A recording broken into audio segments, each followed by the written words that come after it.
So good morning. Welcome, everyone. Thanks for being here for our biweekly Eastside Wrap meeting where we discuss issues related to homelessness in the east side of Santa Barbara.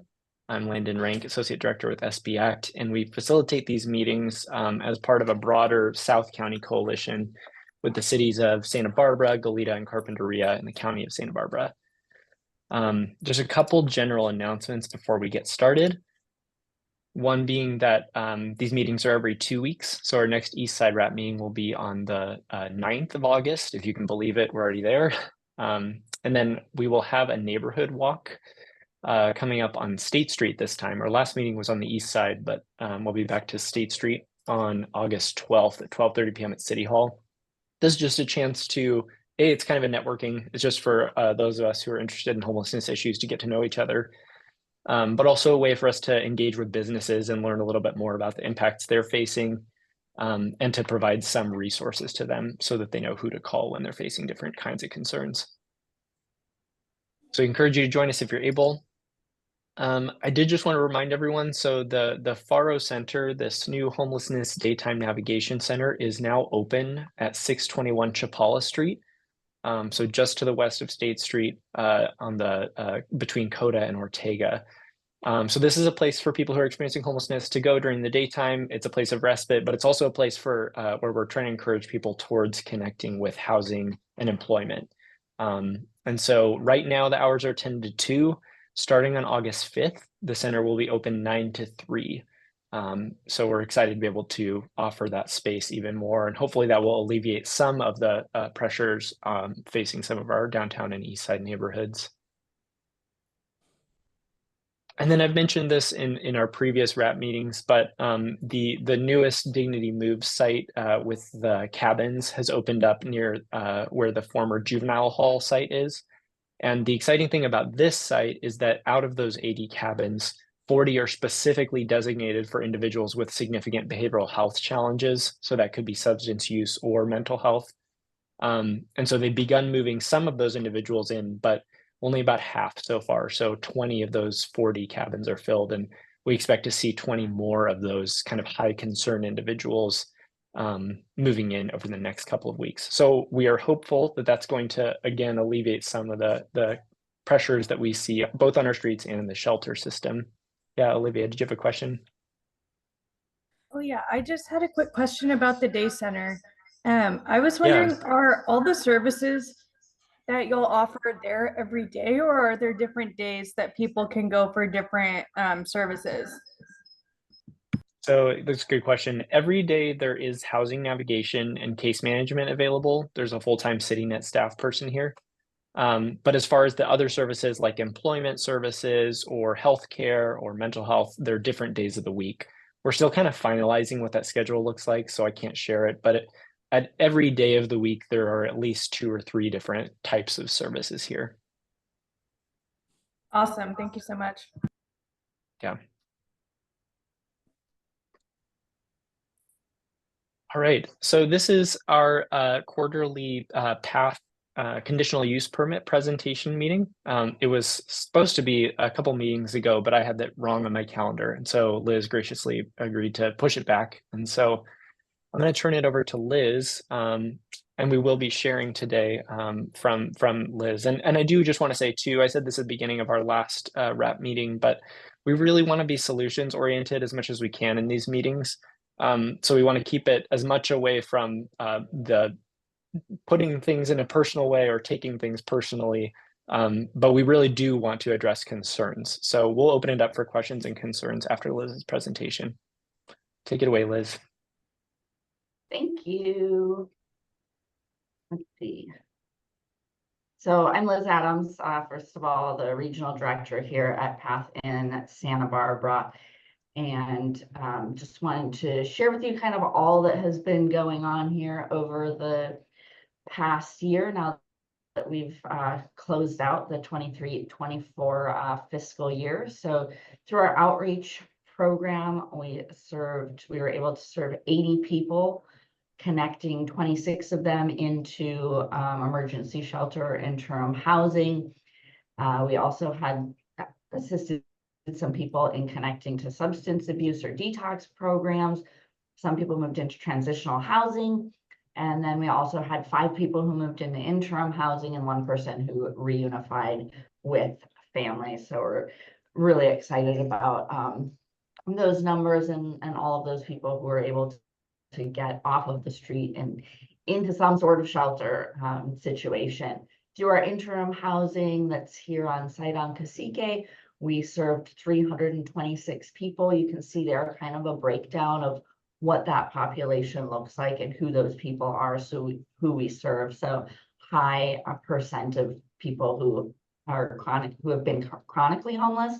And so what that means, for those of you who aren't in homeless services, anybody who has been homeless for longer than a year is considered chronically homeless. And so what some of these numbers mean in practice is that typically the longer somebody has been homeless and the more mental health conditions or chronic health conditions they have, the longer it's going to take somebody to get into kind of what's next in that more permanent housing, and the more difficult it's going to be to find that right fit for permanent housing for them. Of those 326 people we served through our interim housing program, 31 did move into permanent housing situations. And then moving into kind of the next level of housing, we have our rapid rehousing program that served 42 people. So that was 42 people, children and adults, who moved into permanent housing through our rapid rehousing program. And through our permanent supportive housing program, we had 47 people, both adults and children, who moved into and remained in permanent housing. And through all of these programs, everyone we serve also receives case management through whatever program they're in with us. Some things that we had going on in the community over the past year, we some of our fundraising initiatives that we had our Path Giving Day, as well as our Toast to Home annual fundraising event. We're always looking for new philanthropic avenues to increase the amount of funds that we have to really supplement the funds that we get to provide our programs, so that we can do even more and provide even better services. We also continued our Cash for Trash program that we have going on in partnership with the city. And so this is for anyone who is either in our interim housing program or just kind of out on the streets. We set up a table out on Cacique, and people can come and get a trash bag, get some gloves, get a trash picker, and go out. They're given a map and they go out in the community and can pick up trash and get a gift card at the end of it. So it's one of our initiatives to try to help engage some of the folks who are out on the streets and not yet connected to services. One way that we help engage and try to start that trust building relationship with them. We also continue our ongoing community cleanup days, as well as ongoing daily. All of our staff on site participates in going out and kind of walking through the neighborhood, picking up trash, having conversations with folks who are out there on the streets. And then once a month, we have volunteers who come in on a Saturday, and we go out through the entire East Side for a community cleanup day. And on July 16th, we had over 30 pounds of trash that we picked up in the community with our with some of those volunteer teams. So it's always a fun activity for folks to go out and beautify the neighborhood a little bit. Next cleanup is still date to be determined, but we'll share that flyer once we have it. A lot of volunteer support is needed to keep our interim housing going.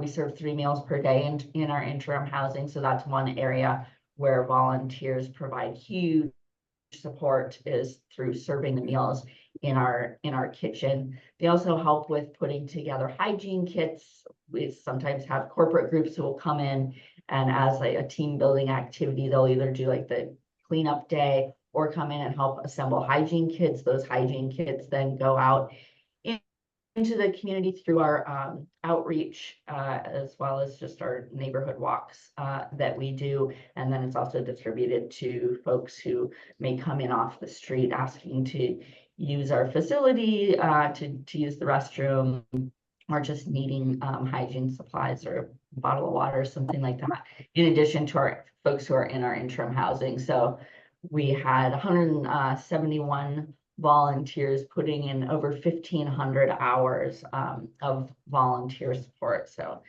very much appreciated. And if you know anybody who's looking to volunteer this summer, we always have kind of a gap in volunteers over the summer because of the colleges not being in session. We rely heavily on the colleges for volunteer support. And I forgot to say at the beginning too, if you have any questions while I'm kind of going through the presentation, like feel free to use your little hand raise action, or you can put it in the chat or just unmute and call it out in case I don't see it. Our kitchen also relies heavily on our grocery rescue program. So we work closely with the food bank, and we go out and pick up food donations from local grocery stores that we then use in our kitchen. And then we also redonate that food back out to partner organizations who can come and pick up food from us to use in other facilities, outreach programs, or whatever the need may be. And so just in April and May, we were able to save over 18,000 pounds of food, and each year the food donations that come in through us is valued at over $2 million. So it's really incredible to help reduce the food waste in the community, as well as get the food out into the community where it's really needed most. A little bit more, I'll go in kind of a little more in depth into each of our programs and outcomes that I touched on at the beginning.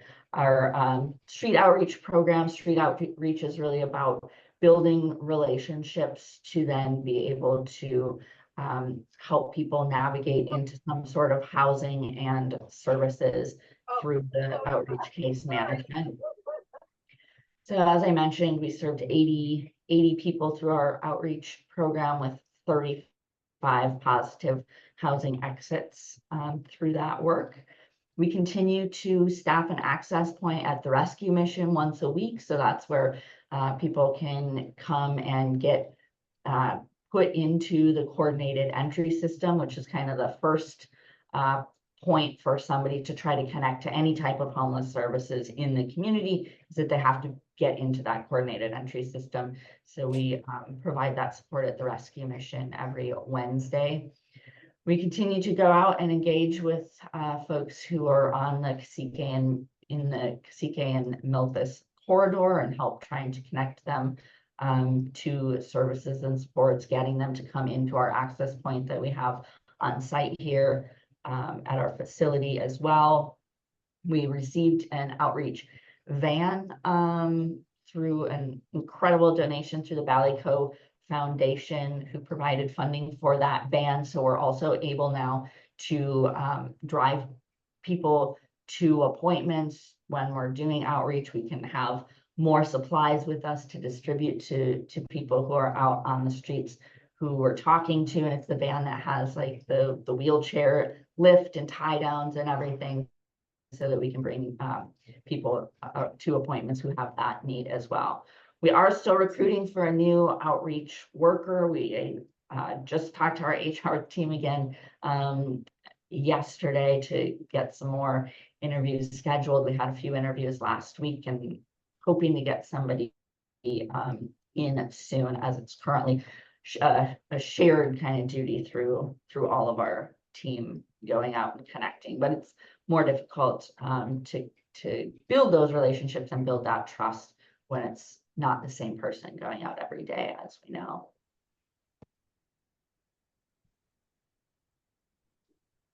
Interim housing, through our interim housing program, we provide 3 meals per day, case management, place to sleep, lots of programming.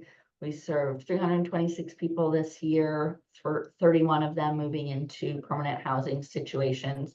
And then on top of that, we also provided an additional 318 beds during inclement weather during this past year.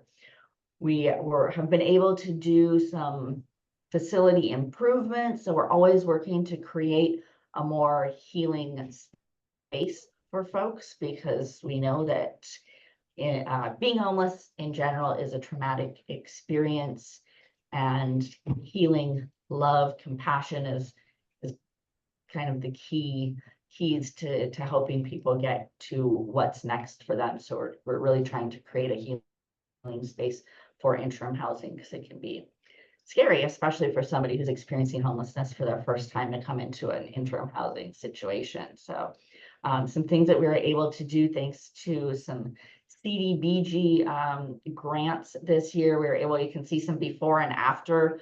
We were able to put some new paint on the walls. And so you can see in the bottom pictures, we have our conference room, what it used to look like versus what it looks like now, and the like kind of bright, like dark green versus the light blue that we have on the walls now. So we had some very bright colors before, and updated to these more calming, the blue and kind of white colors. And so the conference room is where we hold a lot of our workshops and activities for the people who stay in our interim housing. So we wanted that to be a nice, comfortable space to use. And then you can also see our wellness room that we're slowly putting together, where folks can go to kind of relax, rest, calm down, and have some privacy, play the piano, do some art, and just kind of rest, just be away from others. We're also just finished, we don't have the pictures out yet, just finished installing new lighting as well. You can see in these pictures like the harsh institutional lighting that we used to have, and so we were able to install new LED lighting to again just create a more calming atmosphere. We're working right now with some partners to try to create a rooftop garden as well. Again, another nice healing space, outdoor space where people can relax outside. Our rapid rehousing program, rapid rehousing is a program for anybody who has recently or is about to become homeless, so that they can get quickly into housing. Through our rapid rehousing, we provide housing navigation, security deposit, short-term rental assistance, as well as stabilizing case management. Through our rapid rehousing this year, we were able to serve 42 people. That includes both children and adults, so families, not children on their own, but children who are part of a family. And then permanent supportive housing is kind of the highest level program that we provide. And so this is for people who have been homeless for more than 1 year. They have multiple disabilities. We provide housing navigation services, security deposit, and long-term rental assistance, along with intensive case management. So this year we served 47 individuals and families who were able to remain stable in their permanent homes, in their apartment, with a 94% retention rate of people being able to stay housed. And so that's key for all programs, all of us in homeless services, that once we get somebody housed, we really want them to stay housed and provide those services to help them retain their housing, so that we don't find them back on the streets. And looking forward, some things that are happening and that are coming. We have recently slightly reduced the number of beds that we serve in our interim housing program. We are also sunsetting, or just sunsetted, our current rapid rehousing program. What we don't have on this slide, though, is that we're about to launch a rapid rehousing program in partnership with Santa Barbara City College. So we'll actually be on site at Santa Barbara City College and supporting students experiencing homelessness, and we'll be able to help them with housing navigation and case management get into housing and help them with their security deposit and help them with their rent and that stabilizing support. And we're also working towards CalAIM implementation. So soon we will be providing CalAIM services as well. And so for those of you who don't know what CalAIM is, it's an ability to provide specific services that are then able to be billed through Medicare. And so through SendCal essentially. And so it's specific services like more intensive case management, and in addition to housing navigation, that's another service. So there's different community supports and different case management supports and different programs that can be essentially funded through insurance. And so we're about to launch that as well, that will really supplement and just improve our interim housing services significantly in the coming months. If you want to stay in touch and keep updated on all that we're doing, follow us on our social media. And I'd love to answer any questions that you have that you didn't ask during the presentation. And Liz, there is a question from Alan in the chat about some CUP requirements. Okay. Let me close this. Oops, stop sharing.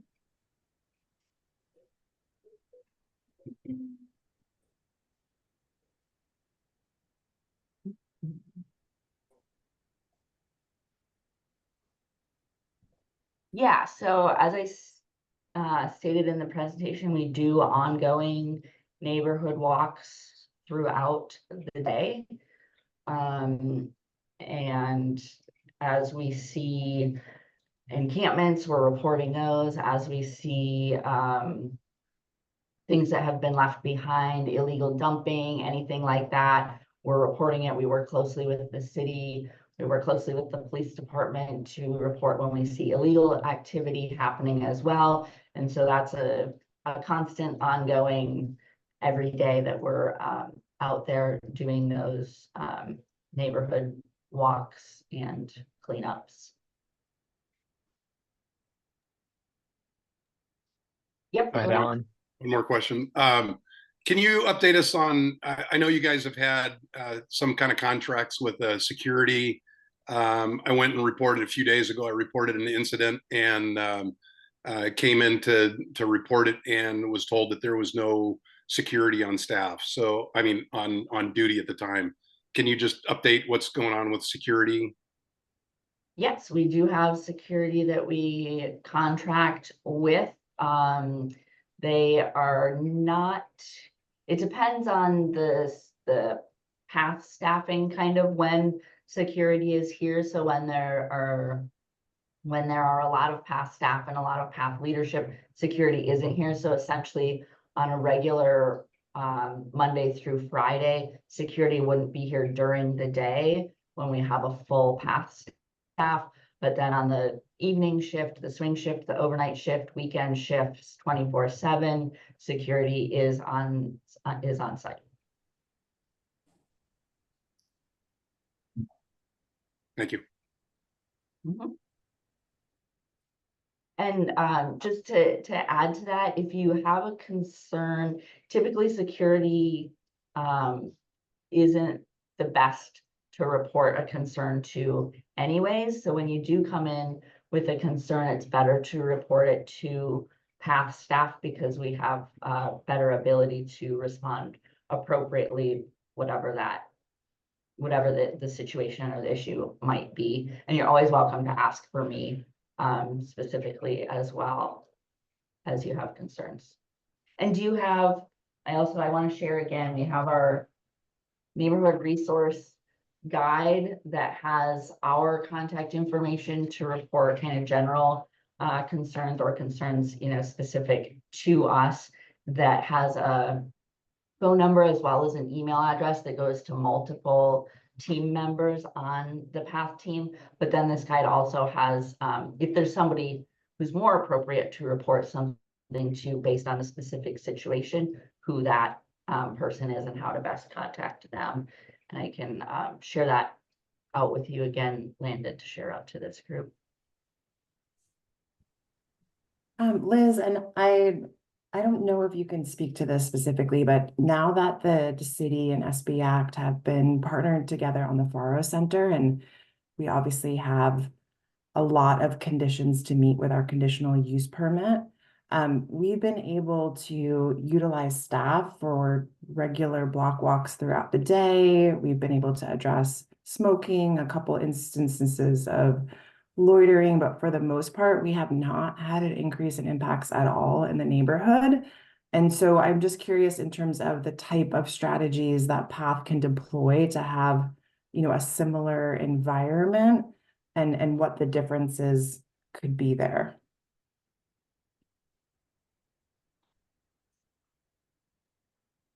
Can you repeat what's your specific question?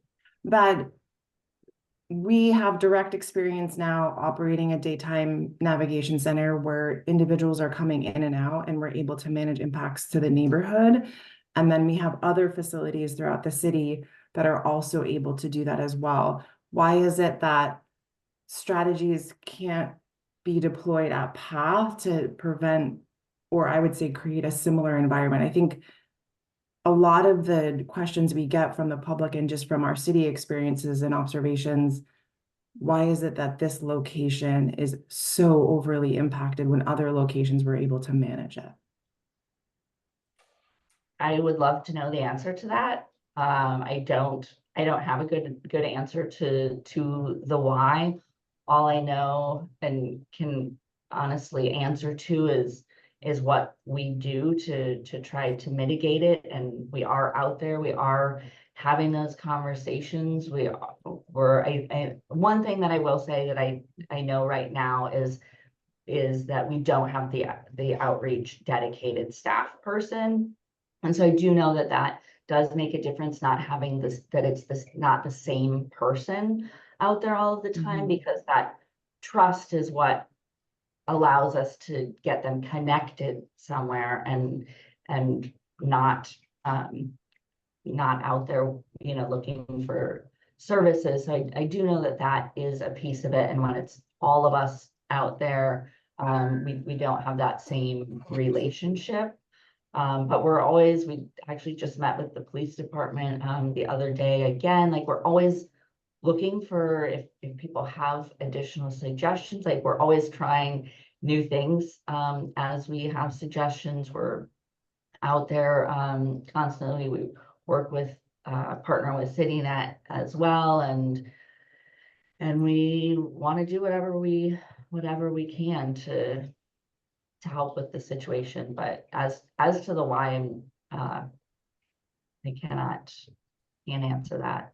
And have you been able to distribute information about the Faro Center to folks as well? I just want to make sure that you have an updated flyer and hours and things like that. And Yes, I was just about to say too, we Okay. haven't printed the final Faro Center cards, but we'll make sure and get those over to PATH. I think that's part of the reason too why we've been able to limit our impact at the Faro Center. Some of it is that the word is not fully out yet. So I do want to make sure once we have the plastic cards printed, we'll get a lot of those to Liz. Thank you both. yes, it's on my to-do list to find out how to get that official, because we have like the original kind of flyer, and we've been just by word of mouth telling people. But yeah, once we have something better that we can keep like the stack of at the front desk and be distributing when we're out there, will be good. And again, like, just that trust building too, and we want to like bring people in our van over to the Faro Center too, like, hey, let's go check it out, and go on like a little field trip over there and start helping people feel comfortable connecting over there as well. Go ahead, Alan. Thank you. I just wanted to give a community approach to answering that question from Barbara. I want to step on this gingerly, but one of the issues that's happening is that a number of homeless individuals that are not residents or currently partaking in services at PATH are encouraged to be in the front area right around AC Ramirez and in front of PATH, because it is easy for them to bring drugs and alcohol and share them with PATH residents. I can't tell you how many times I've been out there just in the last 2 weeks where PATH residents or people that are utilizing services will come right outside and engage with the people out front. And I'll mention something to somebody at PATH, and they'll come out and ask them to come back in. They'll ask the other people to disperse, but they also say to me, there's nothing we can do because they're not our people, or we can't say anything about it, or whatever. But the issue, one of the major issues here is that PATH people who are taking advantage of services at PATH are gathering outside, out in front of PATH with other people who are not, and those people are actively participating in the use of drugs and alcohol. And I walk up to those people frequently, and you can ask Chris, she's seen me do this many times, where I talk to those people and I say, hey, look, there are people in PATH trying to make a better life for themselves, and they want to get away from alcohol and drugs. You're enabling them to get back into it. This is not a good place for you to be. And they have choice words for me, but this is one of the issues that PATH is not actively engaging their own clients to stay away from out front, to stay away from those people. That's it. No, Alan, that's our experiences as well. Thank you for sharing that in detail. I appreciate it. We are actively engaging with the PATH program participants who do go out there. We have a process of having conversations with them, creating behavior contracts. If behavior contracts, are then not followed, it is then reason for somebody to be exited from our interim housing program. I have a question Let's for go to you, Jet. Liz. Oh, real quick, Jet had her hand raised, and then we'll come back to you, Jesse. Okay.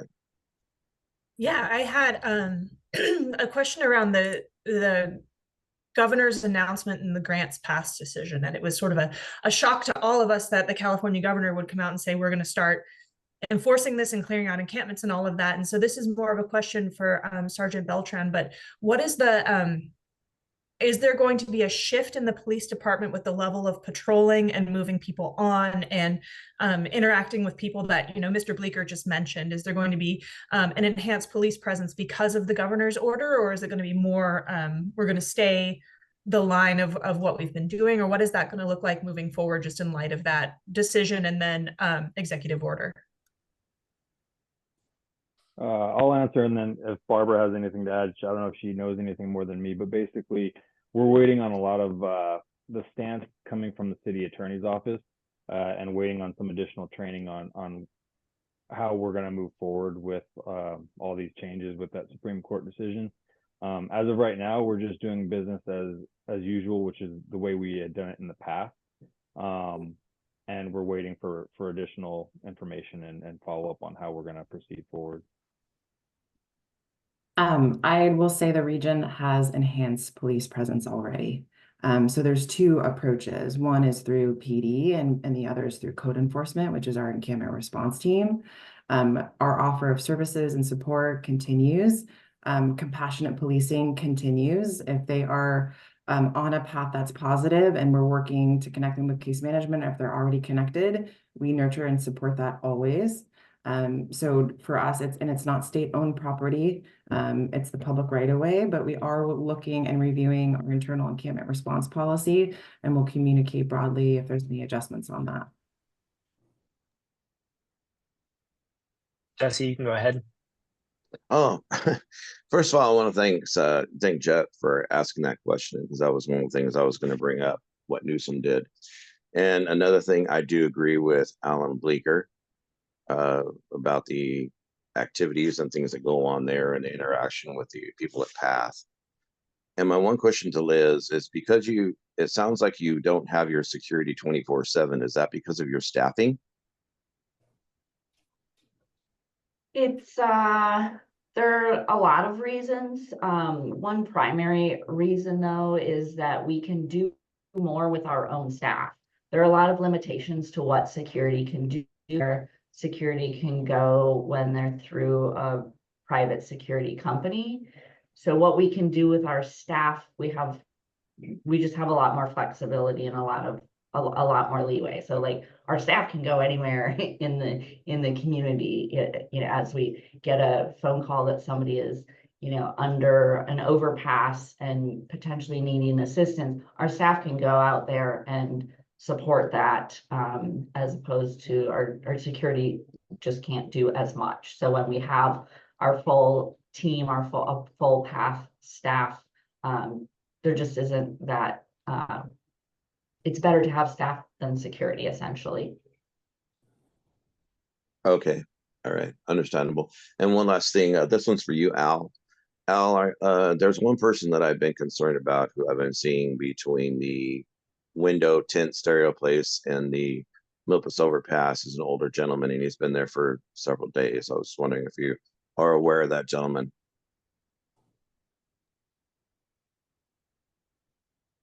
Yeah, we are somewhat aware. I have the team on today who actually covers that area. They, know specifically, but if they are there today, we will be around that area. We could actually get over there after this meeting if you guys would like to connect with this individual, at least so we know who it is. But John and Olivia, are you guys, does it sound familiar, this individual? I think we've engaged with him, Olivia. We have. Yeah, he was the Older one. Hispanic gentleman in a gray sweatsuit. Yes, that's him. We've all engaged with them. Yeah, Yeah, no, it's that. Okay, that's a better description. No, it does sound familiar. But our team will get out there today and get you guys an update on kind of how he's going, seeing what offers and interests he's in. But of course, we want to make sure we get him set up with hopefully some food, water, hopefully medical, and hopefully he receives services if he's been there for multiple days. Is he not getting up? Do you think he might need like a wheelchair or something like that we can take? I do have like a Well, when I No, see I him, don't he just- walker. I don't know that it's a mobility issue. I think he's found a good spot, and he, hosts visitors, and he seems, in pretty good spirits. He just found a good spot to hang out, but it's right on that corner there. It's been for quite a few days. And so I mean, he's homeless, so he's obviously suffering, but I wouldn't say that he's in that spot because he can't move from that spot. I think he's in that spot because it's a good spot. Got it. Yeah, no, we're very familiar with this individual. Yes, we will be following up with them, after today, and we'll be around that area all weekend as well. So please reach out if there's any concerns. But feel free to reach out directly to me, and then we can get the team to respond to the areas. But yeah, no, I know who this individual is. Are those gray sweats the cottage sweat pants that people get? They're usually county. Okay. Liz Smith, do you know if your team has engaged? When I observed him this week, it does not appear to be encampment related materials around him, but I'm not sure if it's been noticed or not. Hi, Barbara. Hi, everyone. Hi. So I'm actually not sure about that. Okay. And all of my code enforcement officers are off or out sick today, so I can't check in with them and find out, but I will. No, I'm down with the bug, and a lot of people are fighting it off, so I understand that for sure. Thanks for checking. Sure. So I received an email from a community member about another individual of concern in a different area on the east side. But if I want to make sure, are there any other questions for Liz about the presentation before we move on to just broader community concerns on the east side? Any other questions or comments? Yeah, just real quick, was that the presentation that's going to be presented to the Planning Commission? No, because the Planning Commission presentation, we just gave that, so we only present to them every 2 years. That was done last summer, so it'll be due next summer. Next summer.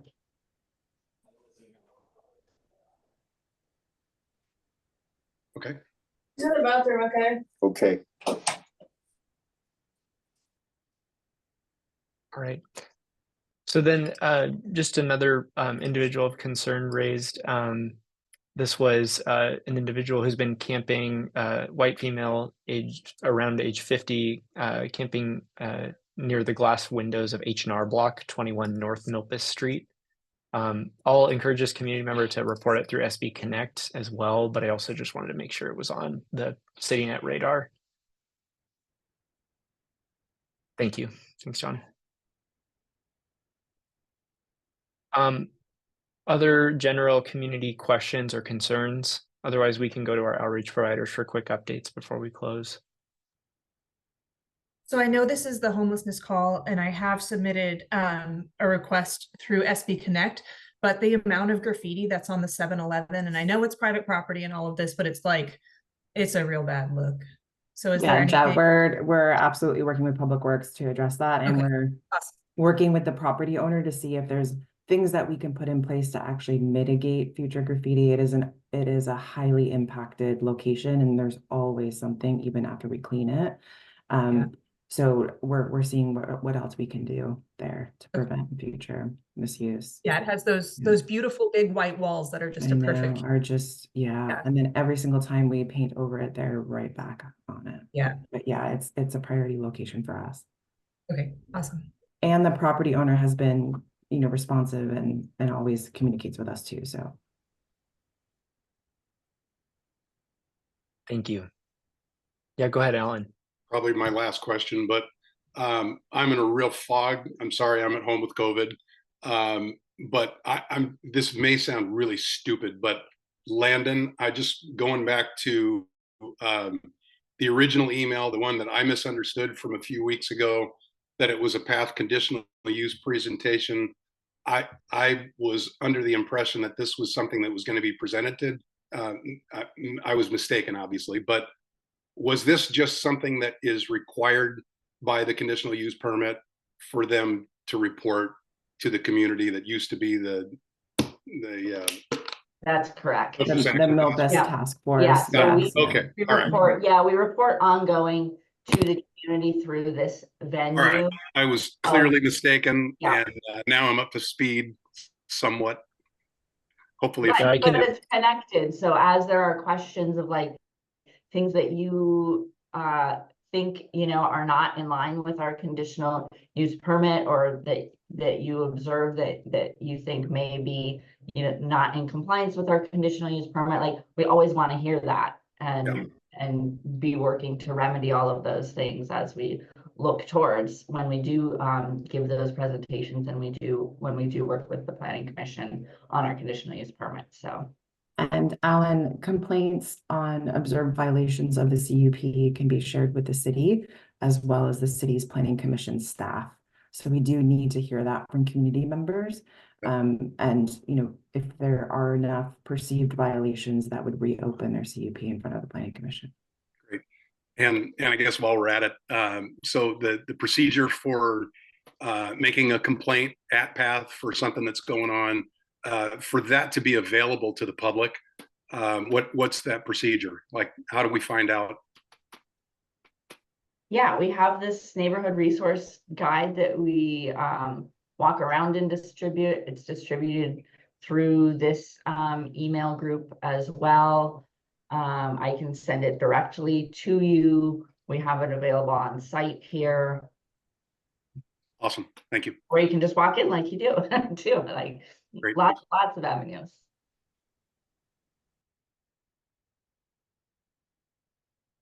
All right. So let's go ahead and do some quick check-ins from our outreach providers. Let's start with the CityNet team.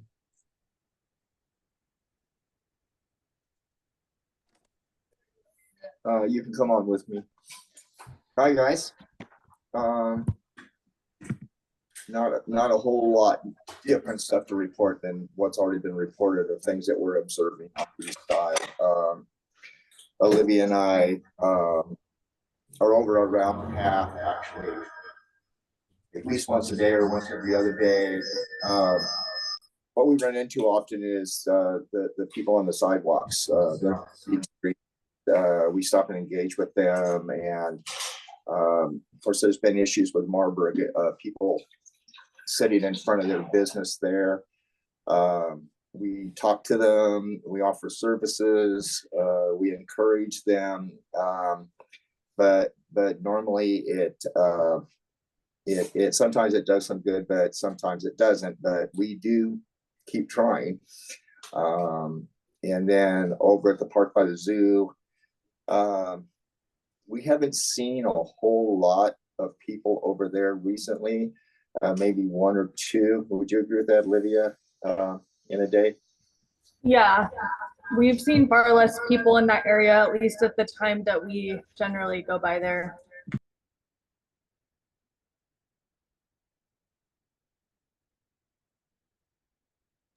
And then yeah, go ahead.